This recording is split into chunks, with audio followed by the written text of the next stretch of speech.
안녕하세요, 성도 여러분. 한 주 동안 잘 지내셨나요?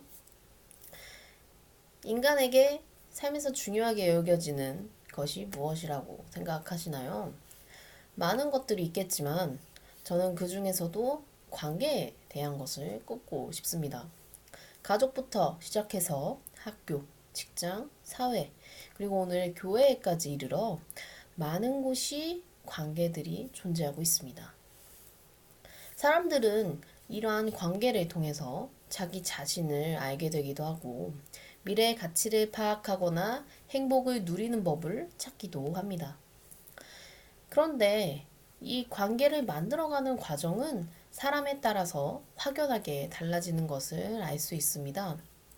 누군가는 자신의 성공을 위한 인맥으로 생각하는 반면에 관계 속에서 혼자가 아닌 많은 사람들의 행복을 추구하는 사람도 있습니다. 당연히 하나님을 믿는 우리는 뒤에 오는 생각을 가지고 사람들과의 관계를 만들어 가야겠죠. 사실 이 본문은 여러분에게 관계에 대한 것 중에도 아내와 남편에 대한 설교로 많이 익숙하실 것입니다. 저도 어릴 때부터 이 본문을 5월의 가정의 달만 되면 한 번쯤은 꼭 들었던 내용으로 기억하고 있습니다. 그러나 오늘의 본문은 특정지어 한정되는 것이 아니라 하나님을 통한 관계란 무엇인지 정확하게 설명해 주고 있습니다. 본문의 32절을 보면 이렇게 말합니다. 이 비밀이 크도다. 나는 그리스도와 교회에 대하여 말하노라. 성경이 비유를 많이 사용하고 있는 것 알고 계시죠? 바울이 말하는 이 본문은 겉에는 부부의 관계에 대한 것이 전부인 것처럼 보이지만 사실 이 부부의 관계를 그리스도와 교회에 빗대어서 이야기하고 있다고 바울은 말하고 있습니다. 부부의 관계에 대한 성경의 비유는 참 익숙합니다. 그리스도께서 신랑이고 성도가 신부이지 않습니까? 그리고 여분의 기름을 준비하는 예비 신부의 이야기도 많이 들어보셨을 것입니다.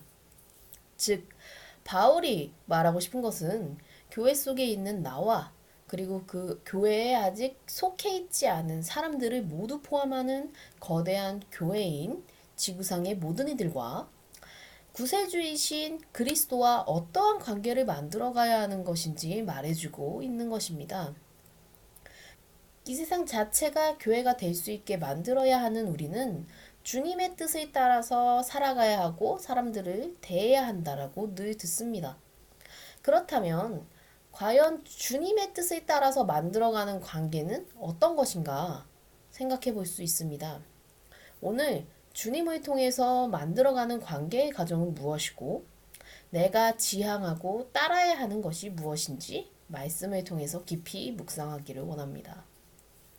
주님을 통해 따라 만드는 관계의 첫 번째, 인간의 복종이 아닌 그리스도의 복종으로 맺는 것입니다. 본문 23절에서 24절 말씀을 보겠습니다. 아내들이여 자기 남편에게 복종하기를 주께 하듯 하라. 이는 남편이 아내의 머리됨이 그리스도께서 교회의 머리됨과 같음이니 그가 바로 몸의 구주시니라. 그러므로 교회가 그리스도에게 하듯 아내들도 범사에 자기 남편에게 복종할지니라. 복종. 이 복종이라는 단어가 여러분께는 어떻게 이해되시나요? 세계의 역사 속에서 복종이라는 단어는 빠질 수 없는 역할이었습니다. 인간의 세상 속에 존재하는 복종이라는 개념은 힘과 권력에 대한 무력감에 의한 순종이 담겨 있습니다. 세계사를 통해 접하는 많은 위대한 인물들이 정복을 통한 대상들의 복종을 통해 자신의 이름을 떨치었습니다. 그만큼 세계를 장악하는 것에서 복종이 없이는 불가했다 라고 할 수 있겠죠. 총과 칼, 사회와 이념, 돈과 경제, 예술과 문화, 믿음과 종교, 관계의 복종. 심지어 인간은 자신의 복종의 신념을 확고히 하기 위해서 할복과 같은 방법으로 목숨을 버리기도 했습니다. 바울이 말하는 이 복종의 의미도 위에 나타난 것들과 같을까요? 바울은 이렇게 말합니다. 21절에 그리스도를 경외함으로 피차 복종하라. 22절 아내들이여 자기 남편에게 복종하기를 주께 하듯 하라. 여기에서 가장 큰 요점은 21절에서는 피차, 22절은 주께 하듯 복종하라는 것입니다. 문자만 보면 여성이 당연하게 남성에게 복종해야 할 것처럼 보입니다. 하지만 이것은 아주 1차원적인 성경의 해석과 다름이 없습니다. 주님이 나에게 원하시는 복종이 무엇인지 한번 생각해 보신 적이 있으신가요? 이것에 대해서 우리는 한번 생각해 볼 필요가 있습니다. 만약 주님이 나에게 원하시는 그 복종이 무엇인지 안다면 오늘 이 구절이 완전히 다르게 보이실 것입니다. 그리스도를 경외함으로 피차 복종하라. 그렇다면 왜 우리는 그리스도를 경외할까요? 막강한 힘을 가진 위대하고 두려운 존재이기 때문에 경외할 수 있는 것일까요? 그것은 인간도 할 수 있는 방법입니다. 가장 큰 차이점이 있다면 복종의 개념이 달랐기 때문입니다. 인간으로서의 보편적인 힘과 권력만을 생각하는 강자는 절대 약자와 낮은 자들과 함께하지 않고 그들에게 복종하려 하지 않습니다. 예수님과 복종이라는 것이 함께 가는 게 말이 안 된다고 보시나요? 그리스도 예수를 통해서 나타난 복종의 개념은 어디부터 시작이 됐을까요? 이미 처음부터 말 구유에서부터 시작된 가장 낮은 자를 선택한 나를 위한 사랑의 복종이셨습니다. 이 세상에 오셔서 보여주신 십자가 사랑, 그것 자체가 이미 인간을 위해 행하셨던 인간을 위한 복종이셨습니다. 그 복종이 인간이 위대하고 잘나고 막강한 힘을 가지고 있고 모든 것을 가지고 있게 하셨던 굴복의 복종이라고 볼 수 있을까요? 오직 사랑을 통해 행하신 가장 죄악 속에 있고 악했던 인간을 위한 복종이라고 할 수 있습니다. 그것을 보면서 예수님께서 나를 위해 대신 죽으니 나보다 낮은 존재로 여기어 밑에 두고 지배하겠다라고 생각하는 사람은 그 누구도 없을 것입니다. 존재의 권위와 심판이 무서워서 복종하는 것이 진짜 성경적인 해석일까요? 아니면 나를 위해 죽으신 그 사랑을 알기 때문에 자발적으로 복종할 수밖에 없는 그 마음이 진정한 성경이 의도하는 바일까요? 당연히 후자일 것입니다. 주님의 복종의 개념은 누군가를 억누르고 제한하고 마음대로 다루는 복종이 아닙니다. 머리됨에 대한 것도 마찬가지입니다. 우리의 생각 속의 머리됨은 말 그대로 권위 속에 맨 위에 자리 잡는 머리, 보스, 리더의 이미지로 느껴집니다. 그러나 주님의 사랑은 어떠했습니까? 교회인 우리에게 행해주신 그 사랑은 누구보다도 인간 하나하나의 권위를 존중하고 사랑하여 지극히 높은 자가 낮은 자로 오시어 대신 죄를 위해 십자가에 죽으신 것이었습니다. 그 주님의 사랑을 알기 때문에 우리는 자연스럽게 복종할 수밖에 없는 것입니다. 그렇다면 오늘의 이 앞의 구절이 어떻게 이해가 되시나요? 주님을 통해 만드는 관계는 바로 그리스도께서 나에게 해주신 사랑을 통한 언행의 복종으로 맺어가는 것임을 알 수 있습니다. 그것이 없이 그저 권위적으로 사용하는 세상 방법으로의 복종, 누군가가 나에게 복종되고 내가 머리 되는 것은 가장 성경적이지 않은 내용이라고 볼 수 있는 것입니다. 그리고 그 권위는 시간이 흘러 사라지면 관계는 깨어지기 쉽상입니다. 하지만 사랑을 통해 만들어진 관계는 영원할 수 있습니다. 사실 그리고 이 자발적인 복종을 이끌어내는 것만큼 어려운 것은 없습니다. 관계 속에서 상대방이 나를 사랑으로 대하는 자발적인 복종과 머리됨을 인정받을 수 있는 것이 쉽다고 생각하시나요? 절대 쉽지 않습니다. 내가 만나는 사람이 예수님의 형상을 닮지 않았는데 어떻게 평생을 함께할 반려자로 볼 수 있을까요? 가치관, 습관, 언어와 행실이 닮지 않았는데 그렇지 않음에도 어떻게 그자에게 복종할 수 있을까요? 내가 일하는 것, 만나는 친구, 선배로서 후배에게, 부모로서 자식에게, 리더로서 원들에게 어떻게 자발적인 복종을 만들어낼 수 있을까요? 그건 그만큼 나도 그 관계에서 사랑으로 복종하고 머리됨으로 존중해야 만들어낼 수 있는 것임을 알 수 있습니다. 그것이 나와 만나는 모든 사람들과 만들어가는 관계입니다. 그리고 넓게는 그리스도와 세상이 가지게 될 진정한 천국의 관계입니다. 내가 진짜 그리스도의 사랑을 알아서 그 사랑을 나만 누리지 않고 다른 이들에게도 사랑으로 복종할 때 나와 함께하는 모든 일들도 행복해지는 그런 관계를 누릴 수 있는 것입니다. 그렇습니다, 성도 여러분. 주님께 드리는 그 사랑의 복종의 마음을 통해 나를 앞세우고 위에 두는 것이 아니라 만나는 사람마다 사랑의 섬김을 행해야 합니다. 내가 그렇게 하기 이전에 이미 그리스도께서 나를 향한 사랑의 복종과 마음으로 섬겨주셨기에 그리스도를 따르는 오늘의 신앙인으로서 그 모습을 본받기를 원합니다. 그것이 나와 맺는 모든 관계들의 사람들이 사랑을 통한 자발적인 복종과 머리됨을 함께 누리며 하나님의 나라를 만들어가는 관계이자 동역자가 되게 할 수 있습니다. 주님을 통해 만드는 관계의 두 번째, 그리스도의 사랑으로 관계를 맺는 것입니다. 25절에서 27절 말씀을 보겠습니다. 남편들아 아내 사랑하기를 그리스도께서 교회를 사랑하시고 그 교회를 위하여 자신을 주심같이 하라. 이는 곧 물로 씻어 말씀으로 깨끗하게 하사 거룩하게 하시고 자기 앞에 영광스러운 교회로 세우사 티나 주름 잡힌 것이나 이런 것들이 없이 거룩하고 흠이 없게 하려 하심이라.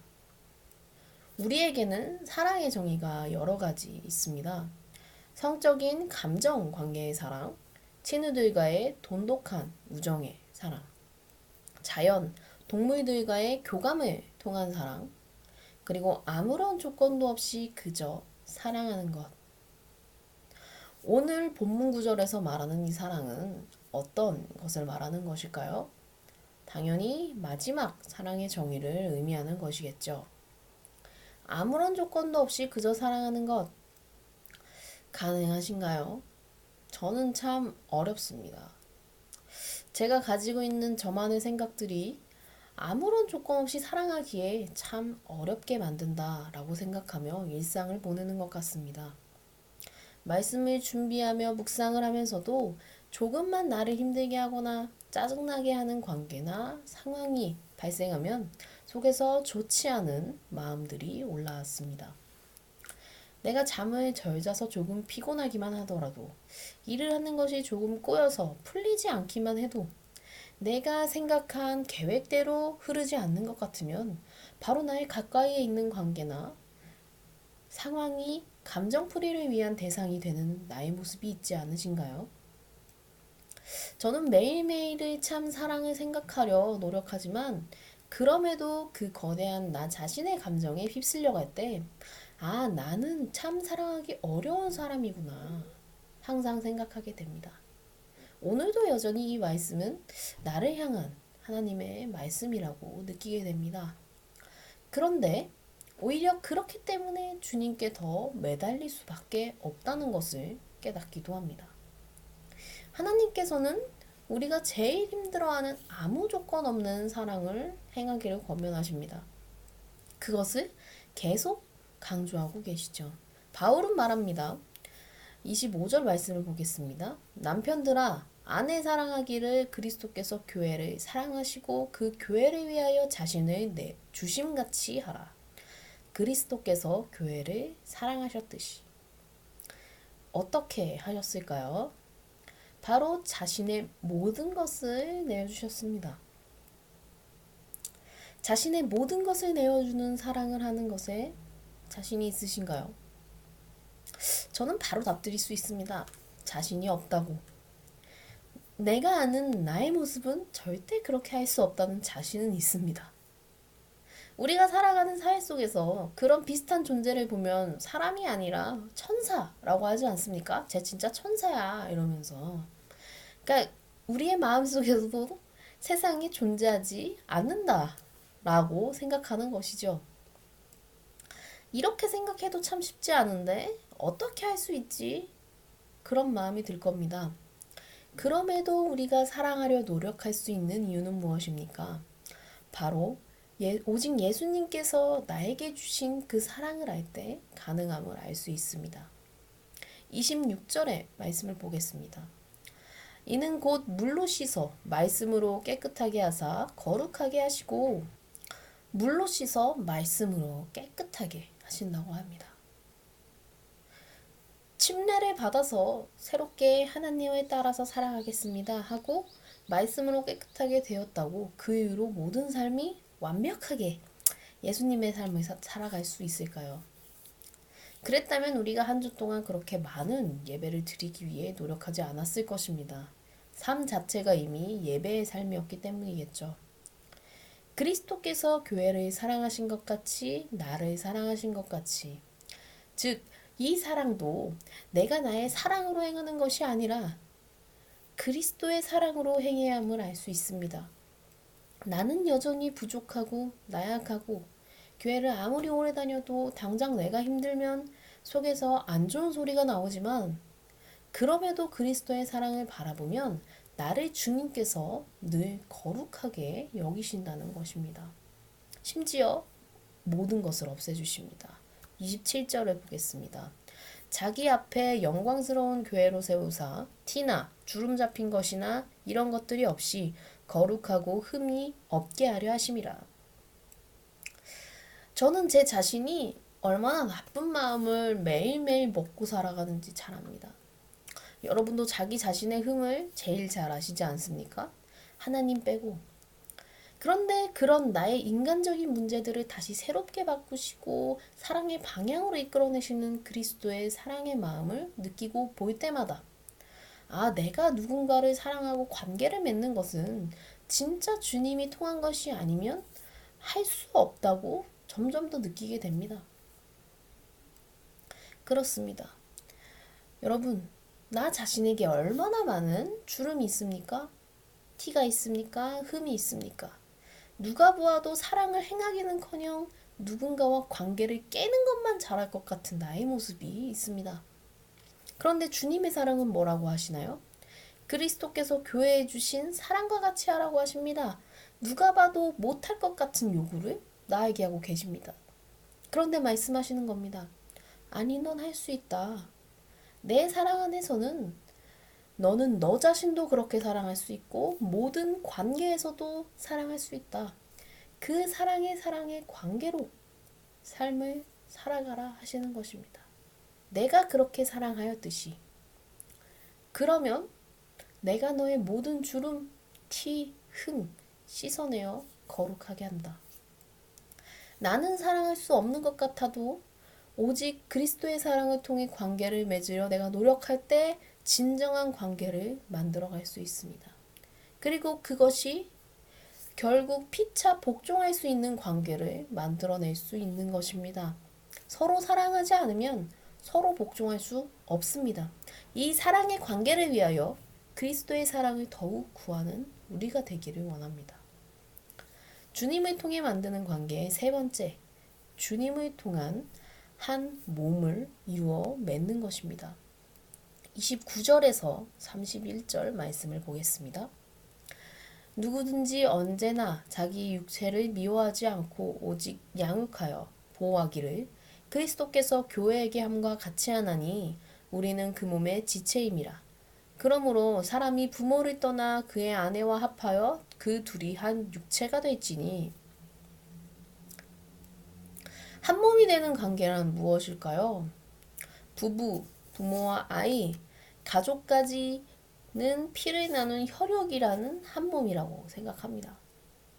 그러나 때로는 가족임에도 한 몸의 삶을 살지 못하는 것들이 많기도 합니다.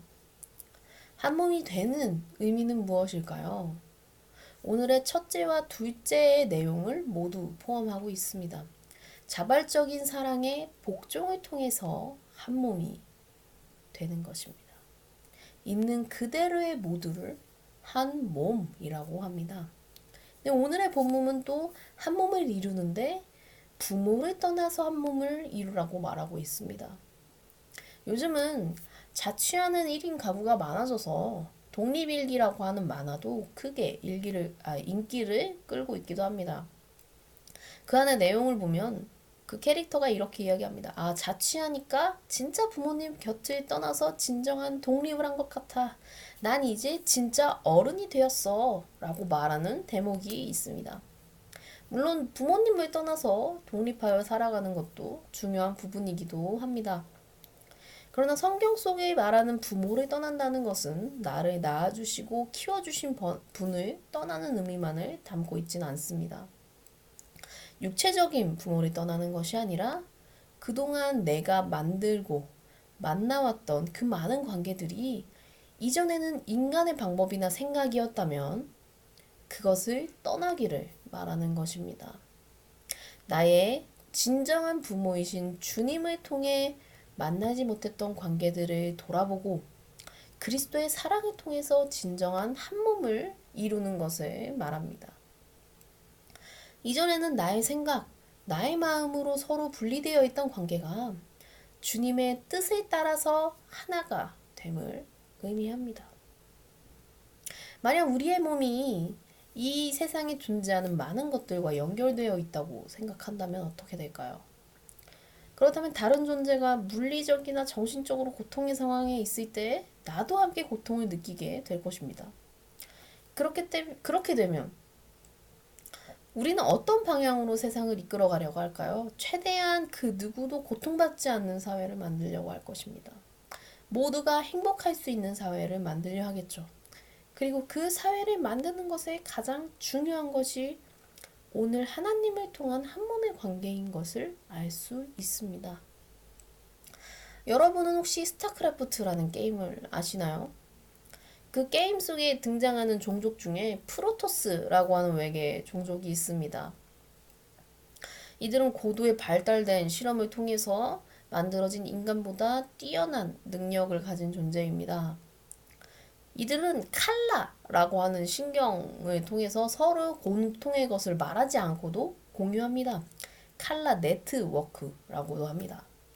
그래서 여러 명이 한 번에 많은 것을 공유하고 정말 한 몸이 된 것처럼 행동하고 관계를 맺습니다. 그런데 이 신경이 만약 잘리게 되면 그들 사이의 이야기를 들을 수 없게 되고 자연스럽게 서로 파가 나뉘어서 분리가 됩니다. 이와 같이 우리가 한 몸을 이루는 가운데에는 어떤 신경이 있어야 할까요? 주님을 통하지 않고 사랑 없는 고집의 마음으로 끊어져 있던 이 신경 연결고리들이 주님의 사랑이라는 것으로 다시 이어져야 한다는 것입니다. 그 사랑의 공유를 통해 서로가 서로를 사랑하게 되고 서로가 서로에게 복종하고 머리가 되게 하고 한 몸이 될 수 있습니다. 사랑하고 자발적인 복종으로 피차 한 몸을 이루어내는 것. 이것이 주님을 통해서 만들어내는 나이자 교회이자 세상의 관계임을 알 수 있습니다. 여러분, 우리는 살며 많은 관계들을 겪을 것입니다. 좋으면서도 나쁠 것입니다. 쉬우면서도 어려울 것입니다. 느릴 때도 있고 급하기도 할 것입니다. 그러나 나의 모든 관계 속에서 존재하시는 주님을 통한 맺음을 잊지 마십시오. 여러분과 저의 삶의 모든 순간이 오직 주님을 통해 이루어지는 관계가 되기를 원합니다. 그리스도께서 교회인 나를 위해 보여주신 그 사랑을 깊이 누리기를 원합니다. 그래서 그 사랑 때문에 자발적인 복종이 있을 수밖에 없고 관계가 맺어지고 종국에는 한 몸이 되어 내가 다른 이가 되고 다른 이가 내가 되는 그런 경험이 있기를 원합니다. 그리고 그 한 몸이 오직 주님을 바라보고 통하는 삶이 되기를 원합니다. 그렇게 주님을 통해 만든 관계로 세상을 이끄는 저와 사랑동산교회 성도 여러분이 되기를 소망합니다. 감사합니다.